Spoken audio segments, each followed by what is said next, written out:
ये सजेशन है कि जो फीमेल्स हैं इनकी जो इनकम टैक्स स्लैब्स हैं उसमें चेंजेस ज़रूर आने चाहिए। जो न्यू एंड ओल्ड दोनों स्कीम्स हैं ठीक हैं, दे वर नाइस, बट हमें और इम्प्रूवमेंट की ज़रूरत है क्योंकि एफएमसीजी इंडस्ट्री का जो पास्ट का ट्रेंड आया है उस ट्रेंड में रूरल में ग्रोथ ज़्यादा है एज़ कम्पेयर टू अर्बन। क्योंकि अर्बन में जो हम टैक्सेस में इतना फंस जाते हैं जिस वजह से हर बिज़नेस पे इम्पैक्ट आता है, तो उस टैक्स स्लैब पे अगर काम हो तो बहुत ही सराहनीय रहेगा। और मुझे लगता है कि आज के समय में जिस तरीके से महंगाई बढ़ रही है और जो लोगों के लिए डेली लिविंग जो भी उनकी जीविका है वो डिफ़िकल्ट होती जा रही है, तो उसके लिए टैक्सेस पे और दूसरा ईंधन पे काम करना बहुत ज़रूरी है। क्योंकि जितना भी हमारा ईंधन का रेट बढ़ता जाएगा, आपका चाहे गैस का हो चाहे फ्यूल का हो, ये जब नीचे आएगा तो हमारे जो डेली के जो भी रोज़ के हमारे ज़रूरी चीज़ें हैं उसके रेट्स कम होंगे। हमारे जीएसटी पे भी ध्यान देना चाहिए क्योंकि हम बहुत ज़्यादा, एक आम आदमी बहुत ज़्यादा टैक्स भर रहा है, जिससे हमें बहुत सारी चीज़ों को रोज़ के दिनों में हमें बहुत सारी परेशानियाँ झेलनी पड़ रही है। तो हमें लगता है सरकार को इस पे सबसे ज़्यादा ध्यान देना चाहिए। तो बजट को लेके हम लोग काफ़ी सोच रहे थे। जैसे लास्ट ईयर एक ग्रीन ग्रोथ स्टार्ट किया था इनिशिएटिव गवर्नमेंट ने, उसके इम्प्लीमेंटेशन में थोड़ा सा आई थिंक अभी इतना हुआ नहीं है, तो वो मैं चाहूँगी कि उसको थोड़ा सा और उस पर फोकस किया जाए। एंड इसके अलावा मैं चाहूँगी कि जो कोल्ड स्टोरेजेस हैं वो हर एक डिस्ट्रिक्ट में एक कोल्ड स्टोरेज होना चाहिए जिसमें आपका जो प्रोड्यूस है वो स्टोर हो सके और ख़राब ना हो।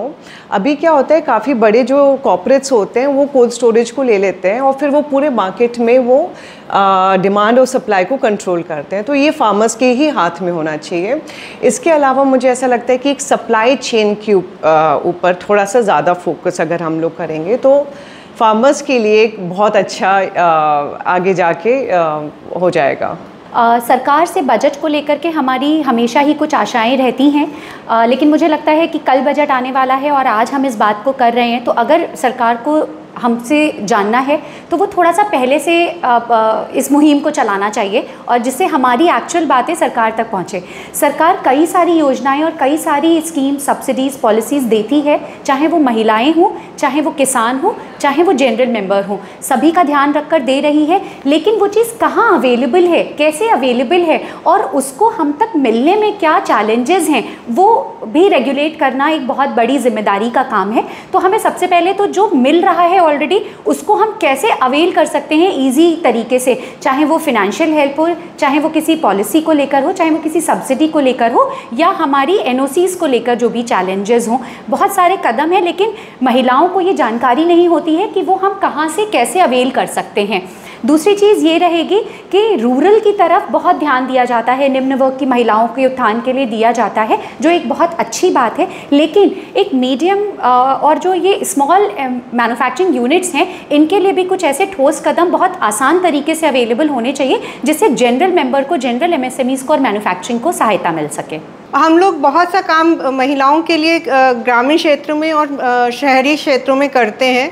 उनके लिए बाकी हमारी जो बजट को लेके है कि जीएसटी को थोड़ा सा ठीक करना चाहिए, क्योंकि जीएसटी से हर चीज़ में महंगाई बहुत बढ़ जाती है फॉर आम आदमी के लिए भी, और उसको हर चीज़ की प्रोडक्शन कॉस्ट और सब चीज़ बढ़ती ही चली जाती है। तो उसमें कमी, जीएसटी अगर कम होता है तो कॉस्ट ऑफ लिविंग भी कम होगी सबके लिए और मैन्युफैक्चरिंग कॉस्ट भी कम होगी, तो जिससे सबको फ़ायदा होगा। अगर आप ये वीडियो YouTube पर देख रहे हैं तो हमारे चैनल को सब्सक्राइब करें और बेल आइकन को दबाना ना भूलें। अगर आप Facebook पर ये वीडियो देख रहे हैं तो हमारे पेज को लाइक करें।